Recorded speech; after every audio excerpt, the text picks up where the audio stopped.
ভগবান আমাদের সব দিয়েছেন ভোগ করার জন্য। ভগবানের আমরা সৃষ্টি। আমাদের দেহের মধ্যে কোথাও ঝালাই নেই, কোথাও নাট বল্টু দিয়ে লাগানো নেই। আমরা কীভাবে কত সুন্দরভাবে হাত পা ঘোরাচ্ছি, ব্যান্ড হচ্ছি, হাঁটছি, সুস্থভাবে আছি। আমরা ভগবানের সৃষ্টি। তাই আমরা ভগবানের সৃষ্টি হয়ে যদি ভগবানকে না মানি, ঈশ্বরকে না মানি, তাহলে আমাদের অধঃপতন হবেই।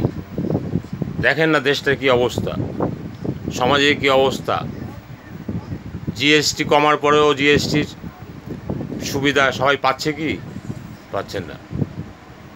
আমাদের সব মানুষের নেচারগুলো অন্যরকম তৈরি হয়ে গেছে।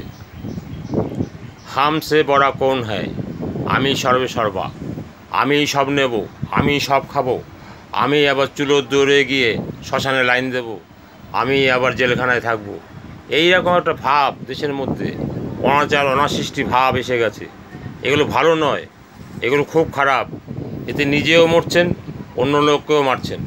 নিজেও সুস্থ নেই, অন্য লোকে আপনার দিকে তাকিয়ে থু থু করছে। তাই আপনি যদি একটু চেঞ্জ হন, অন্তত ইহলোকে না হলে পরলোকে আপনি শান্তি পাবেন। পরলোকে গিয়ে একটু ভালো ঘরে জন্মাবেন। আপনি যে ঘরে জন্মেছেন, আপনি টাটার ঘরে জন্মালেন না কেন? আপনি যে ঘরে জন্মেছেন আপনার এই অবস্থা হচ্ছে, আপনি বিল্ডার ঘরে জন্মালেন না কেন? কারণ সৃষ্টিকর্তা আপনাকে সেইভাবে পাঠিয়েছে ভালো কাজ করার জন্য, কিন্তু আপনি কুসঙ্গে পড়ে কুকাজ করছেন, এর ফল কিন্তু আপনাকে পেতে হবে। তাই সাধু সাবধান, আপনি এখনও সাবধান হয়ে যান।